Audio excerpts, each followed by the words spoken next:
சாந்தி sister குஷியா இருக்கிறீங்களா? ஓம் சாந்தி brother. குஷியா இருக்கிறோம். Okay sister. இன்னைக்கு வந்து 25/6/1970 முரளி 2வது பார்ட் பார்க்கிறோம். ஸோ இதுக்கு முந்தைய பார்ட்ல பாபா சொன்னது வந்து அவ்யக்த வதனத்துல 1 செகண்ட்ல மனசுல நினைக்கிறதெல்லாம் தெரிஞ்சிடும் பேசாமலே. அது மாதிரி உங்களால கண்டுபிடிக்க முடியுதா? அப்படின்னு கேட்டிருந்தாரு.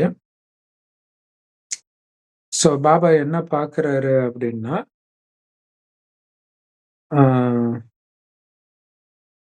எந்த அளவுக்கு குழந்தைங்க சோதிப்பவராக, உருவாக்குபவராக, அரசாள்பவர்களாக ஆகியிருக்கிறாங்க. இந்த 3மே ஒண்ணோட ஒண்ணு தொடர்புடையது. ஸோ நம்ம அரசாட்சி ஆகணும், ராஜா ஆகணும்னா, ஆத்மா முதல்ல ராஜா ஆகணும், கர்மேந்திரியத்துக்கு. அப்ப அதற்கேற்ற மனநிலை உருவாக்கிட்டீங்களா? அப்ப அந்த நிலை உருவாக்கணும்னா, பலகீனத்தலாம் செக் பண்ணி ரிமூவ் பண்ணணும். ஸோ அதான் செக்கர், மேக்கர், அடுத்தது ரூலர். இந்த 3த்தையும் செக் பண்ண சொல்றார். இதுல ஏதாவது கலப்படம் இருக்குதா? ஊழல் இருக்குதா? அப்படின்னு ஒரு இன்ஸ்பெக்டர் மாதிரி போய் உங்கள நீங்களே செக் பண்ணுங்க அத்தாரிட்டியோட. அப்ப தானாகவே அவங்க பயந்துட்டு போயிடும் அந்த பலகீனம் எல்லாம். ஒண்ணு பயந்துட்டு போனாலே எல்லாம் போயிடும். அதான் ஒருத்தர் தலை வணங்குனாலும் எல்லாரும் தலை வணங்கிடுவாங்க அப்படின்னு பாபா சொல்றாரு. ஸோ இப்ப அடுத்த பேர நம்ம பார்க்க போறோம். அது படிங்க சிஸ்டர். எப்போது தன்னை இந்த 3 விஷயங்களிலும் நிலைநிறுத்துவீர்களோ, பிறகு சிறு சிறு விஷயங்களில் சமயம் வீணாகாது. எப்பொழுது மற்றவர்களுடைய ஊழல் கலப்படத்தையும் கூட சோதிப்பவர்கள் என்றால், பிறகு தன்னிடம் ஊழல் கலப்படம் இருக்க முடியுமா? ஆக இந்த நஷா இருக்க வேண்டும். நாம் இந்த 3 ஸ்திதிகளிலும் எதுவரை நிலைத்திருக்க முடியும்? ஆட்சியாளர்கள் உள்ளனர் என்றால் அவர்கள் யாருக்கும் அடிமையாக இருப்பதில்லை. அதிகாரியாக இருப்பார்கள். அவர்கள் ஒருபோதும் யாருக்கும் அடிமையாக முடியாது. ஆக பிறகு மாயாவின் அடிமையாக எப்படி இருப்பார்கள்? அதிகாரத்தை மறப்பதால் அதிகாரி என புரிந்து கொள்ள மாட்டார்கள். அதிகாரி என புரிந்து கொள்ளாததால் அடிமையாகி விடுகின்றனர். எவ்வளவு தன்னை அதிகாரி என புரிந்து கொள்வார்களோ அவ்வளவு விசால மனம் படைத்தவர்களாக அவசியம் ஆவார்கள். எவ்வளவு விசால மனம் உள்ளவராக ஆகின்றார்களோ அந்த அளவுக்கு அவர்கள் அநேகருக்கு உதாரணமானவர்களாக ஆகின்றனர். பரந்த மனம் உள்ளவராக ஆவதற்கு அதிகாரியாக வேண்டும். அதிகாரி என்பதன் அர்த்தமே அதிகாரம் சதா நினைவில் இருக்க வேண்டும். ஆகவே பிறகு உதாரணமானவர்களாக ஆவார்கள். பரந்த மனம் உள்ளவர்கள் உதாரணமாகவும் ஆவார்கள் மற்றும் அநேகருக்கு விமோசனமும் அளிக்க முடியும். புரிந்ததா? சூப்பரா இருக்குது. ஆக்சுவலா இத படிக்கும்போது என்ன ஞாபகம் வருதுன்னா, இந்த பழைய படங்கள்ல இந்த வெள்ளைக்காரங்க அந்த ஆட்சி காட்டும்போது அவங்க பயங்கரமா கொடுமைப்படுத்துற மாதிரி அடிச்சு ஒரு மூட்டையை தூக்குறதோ, இல்ல கல்லு சுமக்கிறது இந்த மாதிரி வேலைலாம் பயங்கரமா அடிச்சுக்கிட்டே இருப்பாங்க. அது வந்து நெகட்டிவா காட்டப்பட்டு இருக்குது. ஆனா அந்த மாதிரி தான் நாம நம்மள அடிக்கணும். இந்த கர்மேந்திரியங்கள அடிக்கணும். ஒழுங்கா நான் சொல்றத பாரு. நான் சொல்றத கேளு. அதுதான் அந்த அதிகாரி தன்மைன்றது. அதுல தயவு தாட்சியமே காட்டக்கூடாதுன்றார். இல்லையா? கண்ணு அது இஷ்டத்துக்கு நீ எப்படி போகலாம்? ரொம்ப ஸ்ட்ரிக்ட்டா இருக்கணும்ன்றார். அப்படி ஸ்ட்ரிக்ட்டா நாம நம்மை நடத்தலன்னா, நாளைக்கு அப்படி ஸ்ட்ரிக்ட்டா நடத்துறவங்க கிட்ட நாம போய் மாட்டிக்குவோம். அதுல கவனம் இருக்கணும். ஸோ அததான் சொல்றாரு. ஸோ இந்த 3 விஷயத்திலயும் அதாவது செக் தன்னை சோதிக்கிறது, தன்னை உருவாக்குறது, அரசாட்சி அதிகாரம் கொண்டவரா ஆகுறது. இந்த 3த்திலும் உங்கள நிலைநிறுத்திட்டீங்க அப்படின்னா, சின்ன சின்ன விஷயத்துலலாம் நீங்க நேரத்த வீணாக்க மாட்டீங்கன்றார். இல்ல இத பக்காவா இருந்தா நேரம் வீணாகாது. இதுல அலட்சியமா இருக்கும்போது தான் சின்ன சின்ன விஷயத்தெல்லாம் வீணாக்குவீங்க. மத்தவங்களுடைய ஊழல், கலப்படம் அப்படிங்கிறது இந்த வீண் விஷயங்கள் இதுதான் இல்லையா? நம்ம ஒரு வேலை செய்யணும்னு நினைக்கும்போது நெறைய வீண் விஷயம் இத குறிப்பா இன்டர்நெட் வந்த பிறகு டிஸ்ட்ராக்ஷன்ற வேர்ட் அதிகமா சொல்றாங்க. ஸோ இப்ப மத்தவங்களோடயே நீங்க செக் பண்றீங்க அப்படின்னும் பொழுது, நீங்க கரெக்ட்டா இருப்பீங்க இல்லையா? உங்ககிட்ட ஊழல் இருக்க முடியாது இல்லையா? ஸோ அந்த போதை இருக்கணும். நான் வந்து மிஸ்டர் பெர்ஃபெக்ட். சார் பேரு மிஸ்டர் ரைட்ன்னு ஒரு பாட்டு வருமே, அந்த மாதிரி இருக்கணும்.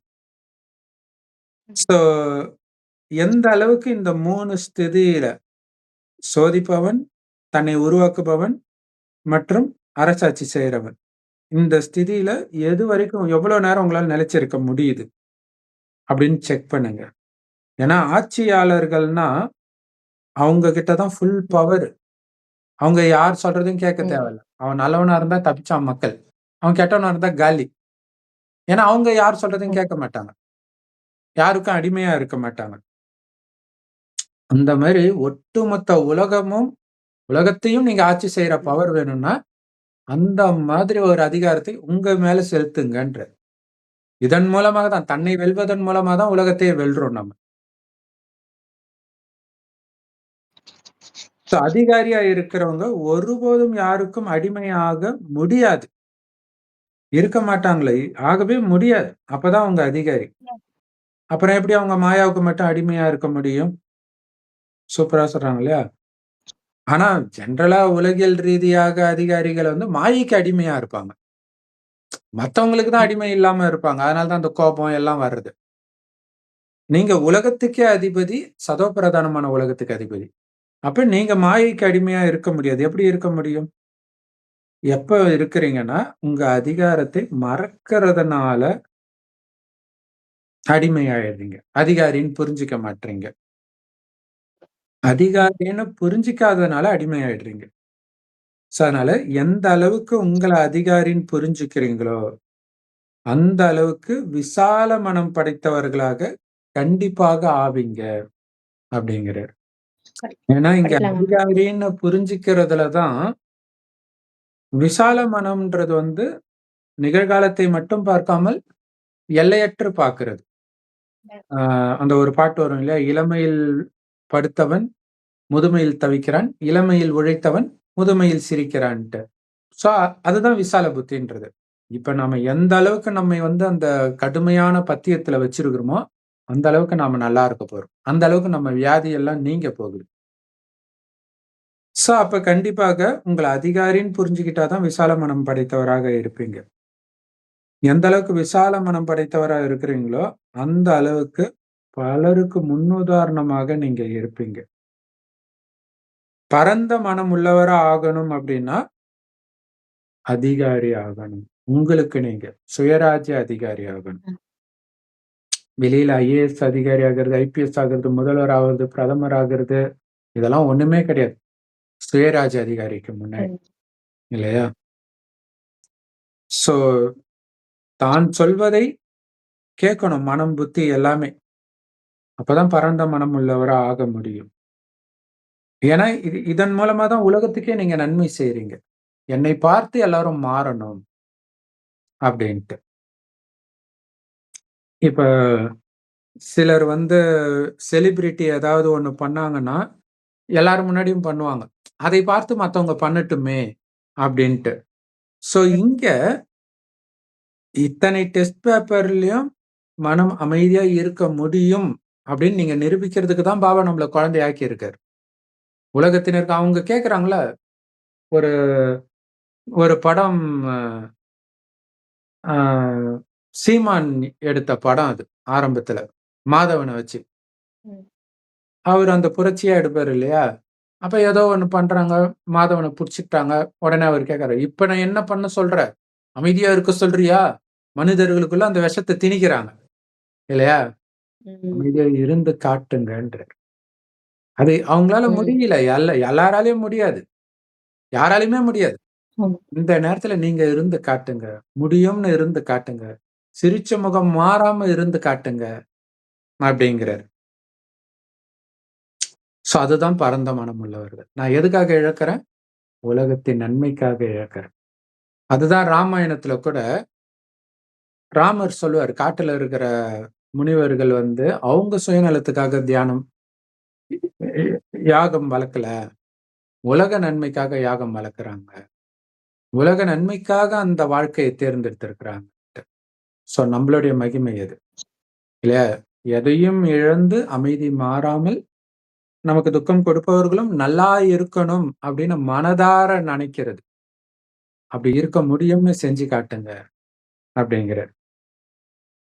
ஸோ இதைத்தான் வந்து பைபிள்ல பிறவி முடவனாக, கால் வராதவனாக ஒருத்தன் இருப்பான்.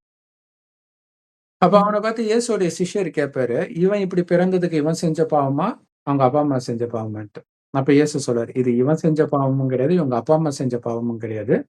பிதாவின் மகிமை வெளிப்படும் பொருட்டே இப்படி நடந்தது. எழுந்திரி நட அப்படின்னும். அது வந்து ஸ்தூலமான நொண்டியா இருக்கிறத குறிக்கல. அந்த மாதிரி எல்லா ஆதாரமும் நம்ம கிட்ட இருந்து பறிக்கப்பட்ட பொழுதும் இறைவன் கையை பிடிச்சிட்டு நாம சிரிச்ச முகம் மாறாம நடக்கும்போதுதான் இறைவனுக்கு மகிமை. அந்த ரகசியம் அது. அது தெரியாம இப்ப அது ஒரு பிசினஸ் ஆக்கிட்டாங்க. பாருங்க, முடவர்கள் நடக்கிறார்கள், குருடர்கள் பார்க்கிறார்கள், அதை ஏமாத்தலாம் செய்றாங்க. சரி. சோ அப்ப அப்ப இது வந்து நான் ஒருத்தன் அமைதியா இருக்கிறதுனால உலகமே சொர்க்கமாகுதுன்னா நான் இருப்பேன். நான் இழக்கிறதுனால உலகமே சொர்க்கமாகுதுன்னா நான் இழப்பேன்.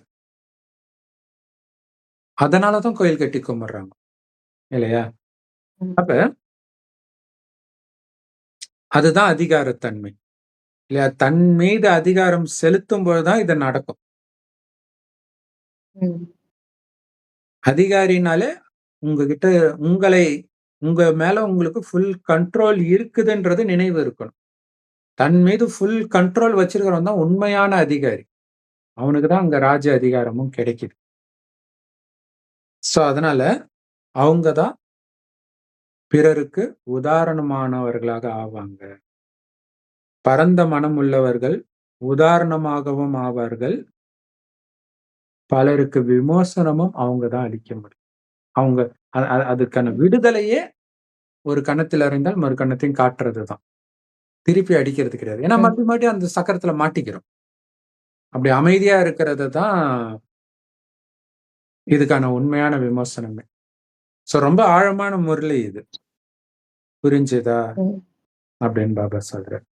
சரி, ஓகே சிஸ்டர். ஒரு பேராவே பார்க்கலாம். அப்பதான் மைண்ட்ல நிக்கும். அடுத்தது இன்னொரு சோம்பேறித்தனத்தை பத்தி அடுத்தது சொல்றாரு. அது அடுத்த முரளியில நம்ம பார்க்கலாம். ஓம் சாந்தி சிஸ்டர். ஓம் சாந்தி. தேங்க்யூ.